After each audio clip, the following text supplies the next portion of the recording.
جناب سلمان اکرم راجہ صاحب ہمارے ساتھ ہیں اور of course all the panellist please جب بھی کوئی سوال کرنا چاہے تو please more than welcome. Salman صاحب السلام علیکم. سلمان اکرم راجہ صاحب السلام علیکم. جی السلام علیکم. سر پہلے تو وہی سوال آپ سے بھی کہ اگر آئین پاکستان کے 63P کے تحت نااہل ہوئے ہیں جو کہ کہتا ہے کہ for the time being disqualify ہو رہے ہیں, تو آپ کی رائے میں اس ٹائم بینگ سے مراد کیا ہے؟ جی ہلو. جی سلمان صاحب آواز آ رہی ہے آپ کو میری؟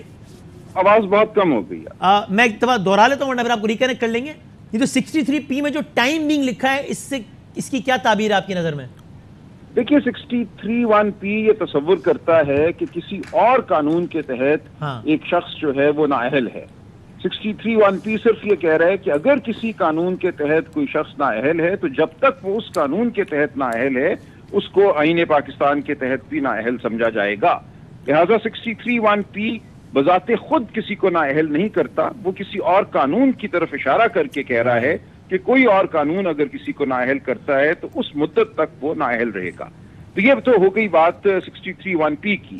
جب ہم اس فیصلے کو تھوڑا سا دیکھتے ہیں جو اطلاعات آ رہی ہیں, انہوں نے صرف الیکشن ایکٹ 2017 کے سیکشن 137 کا سہارا لیا ہے.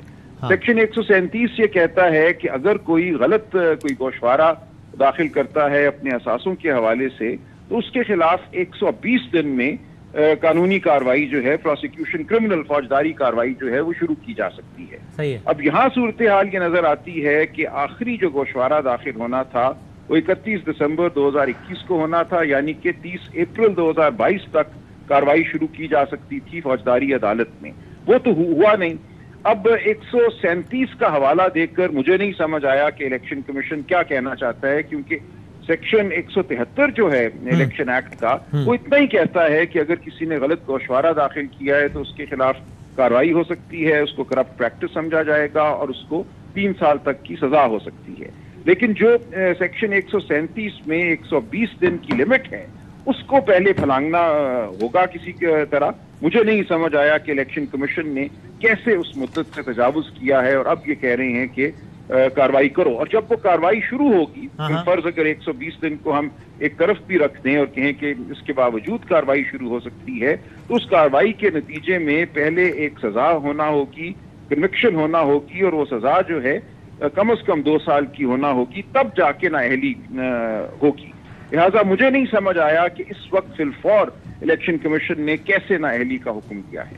یعنی سر آپ کے خیال میں ویسے ظاہر عدالت فیصلہ کرے گی جو بھی ہوگا, لیکن آپ کے خیال میں اس فیصلے میں سارے کا سارا پوٹینشیل موجود ہے کہ اوور ٹرن ہو جائے, ہائر کورٹ سے ڈسمس ہو جائے؟ جی بظاہر تو بہت سارا پوٹینشیل نظر آ رہا ہے. جو ان کا آپریٹو پارٹ ہے, جو ریزننگ ہے جو اب سامنے آئی ہے, اس میں تو بالکل سکم نظر آ رہا ہے. اور سر بیچ میں ایک حوالہ اور بھی ہے 167 کا, چونکہ کرپٹ پریکٹس کا لکھا بھی ہے کہ پروسیڈنگ کا آغاز کیا جائے, اور تو یہ جو الیکشن ایکٹ 2017 کا 167 ہے اس پر اگر نظر ہو تو اس بارے میں بھی بتا دیجئے کہ وہ کیا کہتا ہے, اس کا بھی حوالہ دیا ہے. 167 ایک عمومی سیکشن ہے جو کہتے ہیں کہ یہ چیزیں جو ہیں کرپٹ پریکٹس کے زمرے میں آئیں گی, اور پھر اس کے بعد 173 جو ہے وضاحت کرتا ہے کہ غلط سٹیٹمنٹ دائر کرنا اثاثوں کے حوالے سے وہ کرپٹ پریکٹس ہے. لہٰذا 167 کو 173 کے ساتھ ملا کے پڑھا جائے گا اور ان دونوں کو 137 کے ساتھ پڑھا جائے گا. All right. اور جی اور سر اگر یعنی جو میں نے انور منصور صاحب سے سوال کیا کہ اگر ٹرائل کورٹ میں اس فیصلے کے نتیجے میں پروسیڈنگ کا آغاز ہوتا ہے اور اس دوران ہائر کورٹ سے فیصلہ اوور ٹرن ہو جاتا ہے, تو کیا اسی لمحے خود بخود ٹرائل کورٹ کی پروسیڈنگز ہالٹ ہو جائیں گی؟ جی بالکل. اگر عدالت یہ کہتی ہے, عدالت عالیہ یا عدالت عظمیٰ, کہ پروسیکیوشن جو ہے یہ کرمنل کاروائی شروع ہی نہیں ہو سکتی تھی 120 دن گزر جانے کے بعد, تو پھر ہر چیز رک جائے گی. رائٹ, بالکل. پینل میں کسی کے بعد کوئی سوال؟ میں اگر ایک سوال ضرور پوچھنا چاہوں گا سلمان راجہ صاحب سے. راجہ صاحب السلام علیکم. سوال یہ ہے جی صاحب کہ جو میں نے جواب دیکھا تحریک انصاف میں جو پریئر ہے تحریک انصاف کی, جو ان کے وکلاء سے بات ہوتی ہے, وہ بنیادی کیس کیا ہے؟ وہ کہتے ہیں 2018 19 19 20 اور 20 21 ہم نے توشہ خانہ سے کچھ چیزیں خریدی جس کا ٹوٹل نمبر شاید 17 ہے. 17 چیزیں ایسی ہیں جو ڈکلیئر ہونی چاہیے. 58 کی گئی تھی جو پرائم منسٹر کو 17 یا 18 چیزیں خریدی گئیں, ان کو مارکیٹ میں بیچ دیا گیا. جب سال کا اینڈ آیا اور ہمیں اپنی ڈکلیریشن فائل کرنی تھی تو ہم نے کیپٹل گین ٹیکس جمع کرایا جو چیزیں بیچی گئیں, ان کا یہ کہنا ہے. کہ کیپٹل گین ٹیکس اور ہمارا ایسٹ اب پیسے ہیں، ظاہر ہم نے اگر گھڑی بیچ دیا تو گھڑی تو ہمارا ایسٹ بچا نہیں 30 جون کو، تو ہم نے اس کی جگہ پیسے جمع اور ٹیکس دیا ہوا اور ہم نے بینک سٹیٹمنٹس کے ذریعے ایسٹ ڈکلیئر کر دیا وچ از منی ان دس کیس. تو کہتے ہیں ہمارے خلاف سزا کس بات کی ہے؟ کیا آپ اس آرگومنٹ، اگر وہ یہ بات ٹھیک کہہ رہے ہیں کہ چیزیں تو فوراً بیچ دی گئی یہ تو سب جانتے ہیں، لیکن اگر اس پہ ٹیکس دیا گیا ہو اور وہ روپے کی صورت میں اکاؤنٹس میں ریفلیکٹ کی گئی ہو، تو کیا آپ کے خیال میں یہ دلیل کافی ہے تحریک انصاف کی طرف سے؟ جی یہ دلیل میری نظر میں تو درست ہے. دیکھیں قانون یہ کہتا ہے کہ 30 جون کو جو آپ کے اثاثے ہیں ان کا آپ نے اظہار کرنا ہے اس سٹیٹمنٹ میں جو آپ نے 31 دسمبر تک فائل کرنی ہے. لہٰذا اثاثوں کی جو تاریخ ہے وہ 30 جون ہے ہر سال میں. اگر 30 جون سے پہلے ایک اثاثہ آپ نے لیا تھا لیکن اس اثاثے کو بیچ دیا، اس کے بدلے جو رقم آئی وہ آپ کے بینک اکاؤنٹ میں آ گئی اور اب آپ اس رقم کا اظہار کرتے ہیں اپنے گوشوارے میں، تو میری نظر میں اس میں کوئی خرابی نہیں، کوئی غلطی نہیں. یہ نہیں کہا جا سکتا کہ اثاثوں کو چھپایا گیا ہے.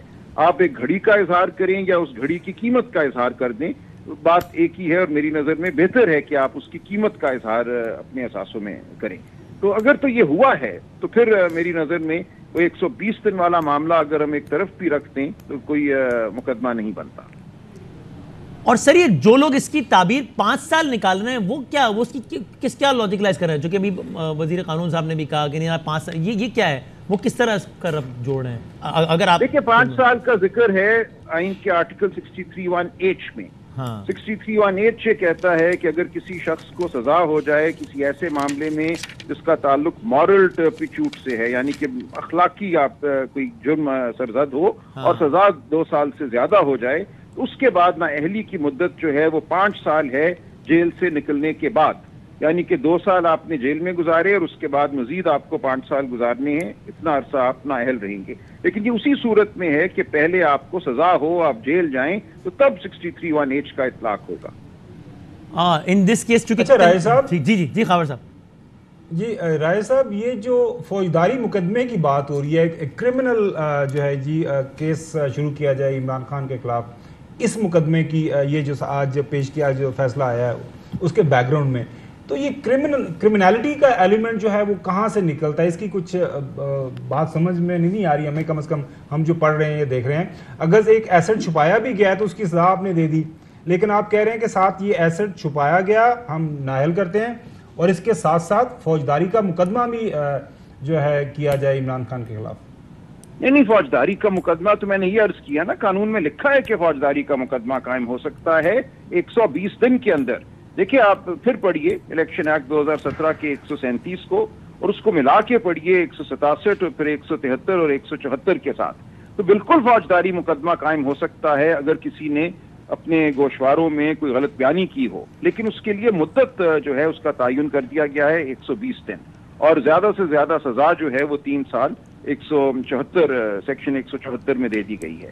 لہذا فوجداری مقدمہ ممکن تھا 120 دن کے اندر.